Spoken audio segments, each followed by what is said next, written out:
Hello student, स्वागत है आपके अपने YouTube channel JMS tuition centre में। मैं पंडित रमेश कुमार आज के वीडियो में लेकर आया हूँ 12वीं कक्षा का दो पाठ का नाम है उसने कहा था।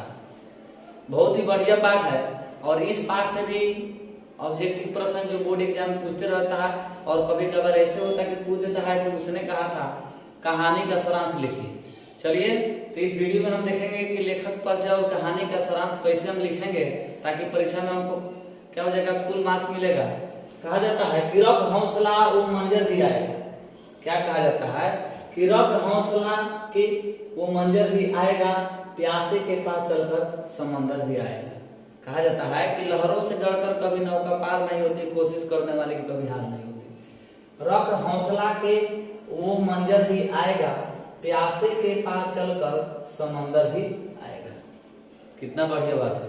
चलिए, इसके साथ हम आगे बढ़ते हैं।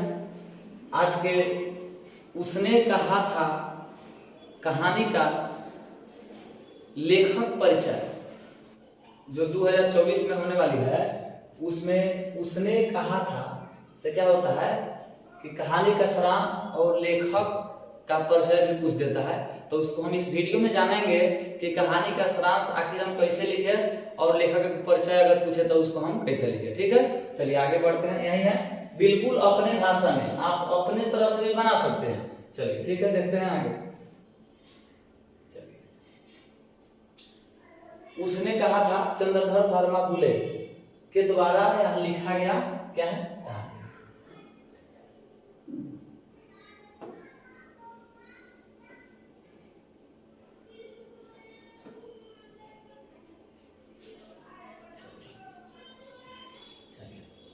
शुरू करते हैं। उसने कहा था जो चंद्रधर शर्मा गुलेरी जी के द्वारा लिखा गया कहानी है, जिनका लेखक परिचय इस वीडियो में हम जानेंगे। यह दो पाठ है। 12वीं कक्षा का कितना पाठ है? तो दो पाठ है। पाठ का नाम है उसने कहा था। इस वीडियो में बहुत ही आसान तरीके से जानेंगे कि उसने कहा था कहानी में चंद्रधर शर्मा गुलेरी जी का परिचय क्या है, वो कौन है, क्या करते थे, कहां से आए, उनका जन्म कब हुआ, उन्हीं के बारे में हम जानेंगे, उनका परिचय जानेंगे। पंडित चंद्रधर शर्मा गुलेरी हिंदी साहित्य के ऐसे कहानीकार है। लिखा गया है कि पंडित चंद्रधर शर्मा गुलेरी हिंदी साहित्य के ऐसे कहानीकार है जो कम लिखकर भी इतना सम्मान पा गए जो उन व्यक्तियों को भी नहीं प्राप्त हो सका जिन्होंने बहुत सारा लिखा था। बहुत ही बढ़िया बात बताया गया है कि चंद्रधर शर्मा गुलेरी हिंदी साहित्य के ऐसे कहानीकार हैं जो कम ही लिखे लेकिन इतना अच्छा लिखे, जो कम लिखकर ही इतना सम्मान, इतना इज्जत पा गए कि उन व्यक्तियों को भी नहीं प्राप्त हो सका जिन्होंने बहुत सारा कहानी लिखा, बहुत सारे उपन्यास, बहुत सारे निबंध, बहुत सारे साहित्य को लिखा, उनसे भी अधिक सम्मान पा गए। कौन? चंद्रधर शर्मा गुलेरी। जीवन परिचय है कि गुलेरी जी का जन्म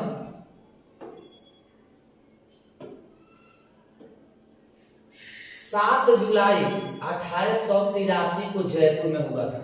देख लीजिए इसको खूब बढ़िया से, ऑब्जेक्टिव के आंसर कि गुलेरी जी का जन्म 7 जुलाई 1883 ईस्वी को जयपुर में हुआ था। कहाँ हुआ था? जयपुर में। चलिए, कब? तो 7 जुलाई 1883 ईस्वी को। उनके पिता का नाम पंडित शिवराम था। क्या था? पंडित चंद्रधर शर्मा गुलेरी जी के पिता का नाम क्या था? तो हम आपको बता देते हैं, वो था पिता का नाम शिवराम था। क्या था? शिवराम, पंडित शिवराम था। ठीक है, पूछेगा कि चंद्रधर शर्मा गुलेरी, सीधे पूछेगा गुलेरी जी के पिता का नाम का ऑप्शन में रहेगा पंडित शिवराम। ठीक है, पंडित शिवराम शर्मा। समझ गए? आगे बढ़ते हैं। शिक्षा, उनकी शिक्षा मतलब इनकी शिक्षा का प्रारंभ घर पर ही हुआ जहां उन्होंने संस्कृत का अध्ययन किया। पंडित चंद्रधर शर्मा गुलेरी जी का शिक्षा घर पर ही हुआ। उन्होंने संस्कृत का अध्ययन किया, विशेष अध्ययन किया संस्कृत का। 1899 में इलाहाबाद के विश्वविद्यालय से एंट्रेंस तथा कलकत्ता विश्वविद्यालय से मैट्रिक परीक्षा उत्तीर्ण की। क्या हुआ कि पंडित चंद्रधर शर्मा गुलेरी ने 1899 ईस्वी में इलाहाबाद विश्वविद्यालय से एंट्रेंस तथा कलकत्ता विश्वविद्यालय से मैट्रिक की परीक्षा पास की। उसके बाद में तथा 1909 उसके बाद में क्या होगा कि 1901 ईस्वी में, थोड़ा सा कलर इसको चेंज करते हैं, क्या होगा कि 1901 ईस्वी में कलकत्ता विश्वविद्यालय से इंटरमीडिएट उत्तीर्ण किया। क्या हुआ कि जब वो 1899 ईस्वी में इलाहाबाद विश्वविद्यालय से क्या हुआ, एंट्रेंस तथा कलकत्ता विश्वविद्यालय से मैट्रिक की परीक्षा उत्तीर्ण हो गए, पास हो गए। उसके बाद में फिर 2 साल के बाद में 99 के बाद 100 और उसके बाद 1901 ईस्वी में कलकत्ता विश्वविद्यालय से इंटरमीडिएट की परीक्षा उत्तीर्ण किया। 1903 में इलाहाबाद विश्वविद्यालय से बीए उत्तीर्ण किया। उसके बाद में क्या हुआ कि फिर मतलब मैट्रिक किए, इंटर किए, उसके बाद में बीए भी कहां से किए, तो इलाहाबाद विश्वविद्यालय से। आपसे पूछ देगा तब बता देंगे, इसको अच्छे से देख लेंगे। मैट्रिक कहां से किए, इंटरमीडिएट पढ़ाई की परीक्षा कहां से उत्तीर्ण हुए, उसके बाद बीए की पढ़ाई की परीक्षा देकर कहां से उत्तीर्ण हुए देख लेंगे। चलिए आगे जो है, आगे है व्यवसाय। 1904 ईस्वी में जयपुर दरबार की ओर से खेतड़ी के नाबालिग महाराज जय सिंह के अभिभावक बना दिए गए। क्या हुआ कि 1904 ईस्वी में जयपुर दरबार की ओर से खेतड़ी के नाबालिग महाराज, जो खेतड़ी के नाबालिग महाराज थे जिनका नाम था क्या, जय सिंह, उनके अभिभावक बना दिए, मतलब गार्जियन बना दिए गए। और मेयो कॉलेज अजमेर में आ गए। उसके बाद में क्या हुआ कि मेयो कॉलेज अजमेर में आ गए। चलिए आगे क्या होगा कि 1916 ईस्वी में संस्कृत विभाग के अध्यक्ष बनाए गए। बहुत बढ़िया बात है कि उसके बाद में इतना स्ट्रगल करने के बाद में, इतना संघर्ष करने के बाद में 1916 ईस्वी में संस्कृत विभाग के अध्यक्ष बना दिए गए। चलो, जीवन के अंतिम दिनों में मालवीय जी के आदेश पर काशी हिंदू विश्वविद्यालय चले गए। क्या हुआ कि जीवन के जो कम समय जो बचा था, अंतिम दिन बचा था, उन दिन में मालवीय जी के आदेश पर काशी हिंदू विश्वविद्यालय में वो चले गए। कौन चले गए? पंडित चंद्रधर शर्मा गुलेरी। चलिए इसके बाद में हम आगे बढ़ते हैं।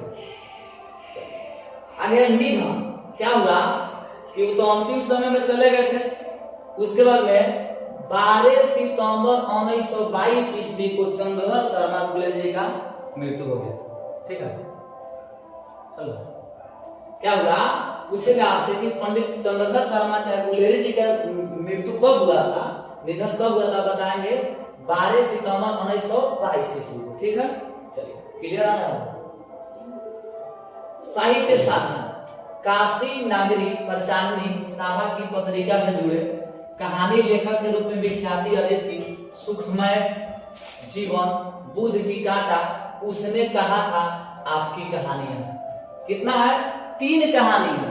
इतने कम समय में बहुत अच्छे ख्याति प्राप्त करने वाले लेखक वो कौन है? तो वह है पंडित चंद्रधर शर्मा गुलेरी जी, जिन्होंने सुखमय जीवन 1, बुध की काटा 2, उसने कहा था 3। मात्र 3 वही कहानी लिखकर इतने अच्छे ख्याति प्राप्त हो गए साहित्य में, हिंदी साहित्य जगत में, जितना कि लोग सैकड़ों और हजारों कहानियां लिखने के बाद भी उतना अच्छे स्थान नहीं प्राप्त कर सकते थे, उतना अच्छा जगह नहीं प्राप्त कर सकते थे। चलिए इनके कहानियां ये सब है। साथ ही उन्होंने ज्योतिष, पुरातत्व, भाषा शास्त्र, इतिहास, साहित्य आदि कई क्षेत्रों में भी लेखनी चलाई। पंडित चंद्रधर शर्मा गुलेरी जी ने क्या हुआ कि इन कहानियों के अलावा ज्योतिष शास्त्र में, पुरातत्व, उसके बाद भाषा शास्त्र, इतिहास, साहित्य इत्यादि में भी कई क्षेत्रों में अपने कलम चलाए, कई क्षेत्रों में अपना योगदान निभाए, अपने भूमिका निभाए, अपना योगदान दिए। गुलेरी जी 20वीं सदी के प्रथम चरण के हिंदी गद्य, क्या हुआ कि पंडित चंद्रधर शर्मा गुलेरी जी 20वीं सदी के प्रथम चरण के हिंदी गद्य साहित्य के एक प्रमुख लेखक थे। क्या थे कि 20वीं सदी के प्रथम चरण के हिंदी साहित्य के एक प्रमुख क्या थे? लेखक थे। कौन? पंडित चंद्रधर शर्मा गुलेरी जी। वे अपने समय के हिंदी, संस्कृत, अंग्रेजी आदि भाषाओं के विद्वान थे। बताइए कितना बढ़िया बात है, एक आदमी इतना ज्ञान।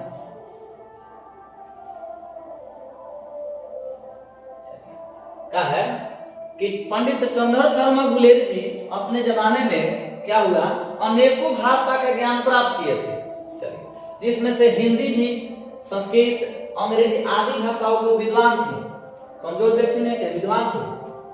प्राकृत अपभ्रंश में उनकी गहरी गति थी। पुरातत्व, इतिहास, भाषा शास्त्र आदि विषयों का उनका ज्ञान विलक्षण था, जिसका कोई लक्षण नहीं था, अथाह ज्ञान था, सागर जैसे। कितना अच्छा बात है कि पंडित चंद्र शर्मा गुलेरी जी को अथाह ज्ञान प्राप्त था। अनेक विषयों में, अनेक भाषा में, अनेक किताबों का ज्ञान था, अनेक विषयों का ज्ञान था, अनेक विषय वस्तु का ज्ञान था। उनकी कहानियां विषय वस्तु, रचना शैली तथा शिल्प की दृष्टि से विलक्षण है।